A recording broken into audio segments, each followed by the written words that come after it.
Hello, my name is Mark Mitchell, and I'll be with you during the summer for Sociology 210. It is the Introduction to Sociology course, and I wanted to make a video today. It was a not too long of a video, but just to help you learn where things are located in the course. And once you kind of get a hang, I don't think you'll need this video anymore. The tabs to the left are here in Blackboard once you log in. But the first one you'll see is actually the announcements page. It's not the first tab, but that's where the course defaults to. So really any messages that I need to send to the class, they will be sent there. When you're going to take your quiz or exam, you will find your passwords located here and just, general information. I'll click on the first tab, Getting Started, and again, it's one that you may not use a whole lot. But it just kind of helps to orient you to the class. I know a lot of classes are different in how they lay things out. But again, you will first log in to Blackboard. If you're here, you've done that. Here's a link to the syllabus. It contains all the assignments that we're going to cover during the semester. And it has the grading weights. It has due dates, and those are very important. So I would recommend putting the due dates near wherever you work for class. So if that's your desktop in your office or on your laptop or somewhere else, it's just very important to make sure you know the due dates. The video that we're doing today is actually the next link, so this will open that up, and if you need it again, you can look at it, or if you can figure it out without it, then that's fine too. We are an e-text class. There's no physical textbook. Here's the information. Once you sign up for the class, you are paying for an electronic copy of the textbook, so there's nothing else that you need other than fast, reliable internet access. Now, the textbook itself looks something like this. I've also logged into McGraw-Hill's website. Some people elect to purchase a paper copy, and they can do that. And so you can see the web address that I'm at here, and they give you a little bit of a break on that price. It's somewhere about $30 if you have already purchased the e-text. Okay, so again, just some introductory type comments about what sociology is and what you're going to learn. So again, this is a class where your opinion means a lot, and you should make your opinion known. That's a great thing to do. I've tried to compile a lot of resources like articles and videos to supplement the chapters. And a lot of these issues, hopefully you'll be able to express your opinion. Okay, so there's no right answer. It's just what you think. All right, so one of the most important tabs we have is the Assignments tab. So it's mentioned here, and then, of course, you can find it right here. But if you've logged into the course and you're ready to start doing your assignments, that's the tab you want to click on. So you will spend most of your time this semester in that tab. So to be successful, you need to be prepared. And for us, that means quite a bit of time of reading and then actually doing the assignments that we have in class. Now, you I may need to get a new form here, but some people can opt out. Every student has the option to say, hey, I want my money back for the e-text, but that is a very bad idea, because it means that you're going to have to submit your assignments on your own in some other way. That's not up to the instructor to make sure that's done. Now, when you register for the class, the software that you're paying for, it takes care of all of that. So it will definitely submit your work or keep a record of. That will be easy to find. So I highly recommend that you stay in the class. Do not opt out. But if you want to, that's up to you. Before you leave this tab, there's actually one assignment, and it's the Connect orientation. It does count toward the final grade, but it's very small, but it's just to get a lot of students who don't have a lot of Connect experience used to using that software. So very, very short assignment. I failed to mention earlier, but we have one paper, and this will pull up the rubric of what you need to follow for your paper. Just one paper, and you can work on it early and submit it early. It's late in the course, but if you'd like to work ahead, then you can do that too. Okay, so moving on to the next tab, we got the faculty information. So my summer schedule, I usually, again, list that when I'm on campus, and I've put it here, but because of the summer semester, we do not meet face-to-face. I'm not on campus. So you can contact me either through email, voicemail. I have another phone account through Google, so I will be glad to share that with you if you by chance would like to contact me, or I have a Zoom account. So there's lots of ways that we can get up with each other. We can see each other during the summer, and I'll be happy to share that with you if you feel that you need that. So the telephone number I've listed here is the one in the office. The Google Voice phone number is not listed here. That's something that I've recently signed up for, but I can do that. So I put a little bit about me here, just some of my information here on the campus. And I'm usually prompt with emails, but on the weekends it may take a little bit longer, maybe another 24 hours. And there's a picture of me. If you ever see me on campus, you can say hello or come by and talk to me. That would be great too.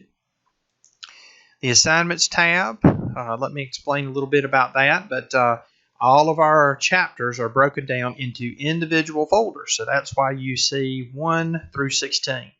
So I'm only going to go through one of them, and that will really, the pattern repeats itself. Okay, before we do that, we mentioned the paper. It's due July 5th, but I'll click on this tab, and really you are to watch one of two options of a sociology video. This is the rubric, what your paper should contain.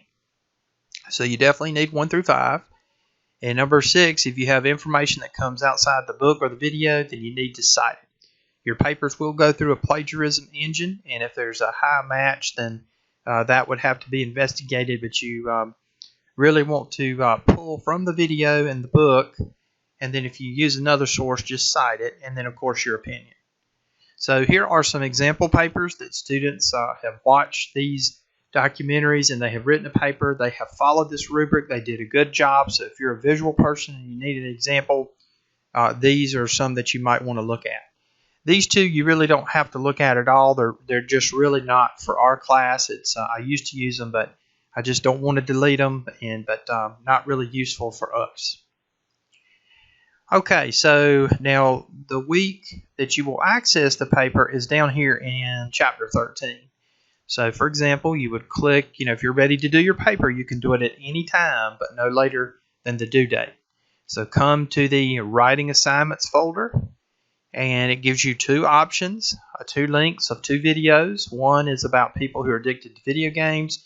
The second is about people with mental illnesses and what kind of treatments that are used. Now, if you don't like squeamish things or objectionable things or kind of surgery, then you don't want to watch this Back from Madness. It's not bad, but it has a little of that stuff in it. It's just some people don't like it, and I just wanted to give you a warning. These are adult-themed videos, so they're not. There are some instances of language that I wish were not there, but just got through. So you can pick one of these. And then you can see here your paper will be about 3 to 4 pages, probably more on the 3 side with 800 words. And again, you want to really find things in the video that you liked. That's one of the rubric requirements, is find 3 examples of things that you like or dislike and tell me why. That's a lot of your paper. So a lot of your opinion will come in the paper as well. Let's see now. I will need to put a submission link, but it will be right here too. I need to create one, and I'll have that done after this video is completed, where you can submit your paper electronically. Okay, but that gives you a good idea of what's going on with the paper. All right, so now once that due date hits, you cannot turn it in. So if you miss it, it really hurts your grade. Okay, don't let that happen to you. Now we have quizzes that are based on 4 chapters that about 30 items each, and then after the quiz we have an exam, which is about 80 questions. And again, they're timed. You have 30 minutes for the quizzes, 60 minutes for the exam. You take the quiz first, look over your answers, and then you're ready for the exam. So these are assignments that if you miss the due date, then you cannot make up, and they are heavily weighted, so that will affect your grade if you miss them. If there's a mistake on my part, then that will not be held against you. But if you forget, then that is on you. Okay, so those are really not flexible. They're just open the few days that you see here, both of them, and then go to Blackboard for your password.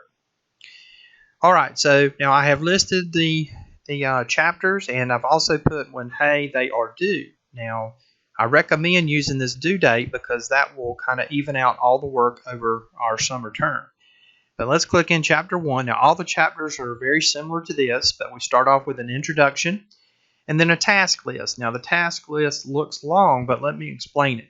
So, for example, there are some assignments that are required and some that are recommended. Reading is recommended. It does not count towards your grade. Now, there is a reading assignment, but this does not have any weight to it. So, if you do it, I just think you'll do better later on other assignments, and if you don't, then you won't. But this just tracks how much of the chapter that you've read. Okay. Now, some of the assignments that do contribute toward your grade or count towards your grade is the Learn Smarts, the chapter review, the core concept videos, and the discussion board. Now, these are required or that they count for a grade. Now, to find them, once we're in the Chapter 1 folder, all you will do is scroll down. Okay. So here starts the Learn Smart or Smart Book, the discussion board, and then the chapter review. I need to, in this chapter we have one, I'll go back and add that, and your discussion board. Now, if you have trouble with some of these articles and reading them, now the article link is right up here, and then this is a link to the discussion board. But you can also use these as help on some of those articles. If you don't need help, you don't have to use it. Okay, so all those are required. Now, there are also some supplemental items in our each week, and they're just, really for study methods, or you just want to make sure that you've learned what you need for the chapter. The learning objectives are right here. Now, you don't have to write these out or anything. That's not a written assignment. It's just a mental checklist of what you should know. I have PowerPoint slides. I have chapter notes. I have a video like the one I'm doing, but on each chapter, and just things that I thought were important and maybe help clarify some of the material if you need that. And then there's a Quizlet quiz. Again, it does not count towards the grade, but just for practice. I have tried to add a lot of other internet resources. That's under the video and media. So if you want to know more, that's above and beyond. You may have enough with already what's covered in the chapter, but sometimes there's just students who can't get enough, and that's why I include that. And so I'm working on that and trying to include extra sources. Okay. Now the Quizlet, I'm sure you're familiar with that, but you can do all kinds of different study modes, and I just have the chapter vocabulary to help with this. Again, not for a grade. Okay, the only thing missing here was the chapter review, and I'll go back and add that a little bit later. But that's how our chapters are laid out throughout the book and the assignments that you're responsible for. Okay, so that really takes us to the end of the assignments tab. The other chapters are very similar to chapter 1. It's just a different chapter. Now, you can access the discussion board from each chapter folder, or if you're ready to post your response, you can just click on this tab, and you can click on the appropriate week and then create your thread. Okay, so what I look for in the discussion board, now they'll either be articles or videos that I provide, but I'm looking for you to describe the information that's in the article, okay, to show me that you've read it and understand it, and then also what you thought about it. So there's really two main parts to your discussion board, and there's a rubric attached to each week, so you'll know how you did. But I want, again, to see that you understand the article.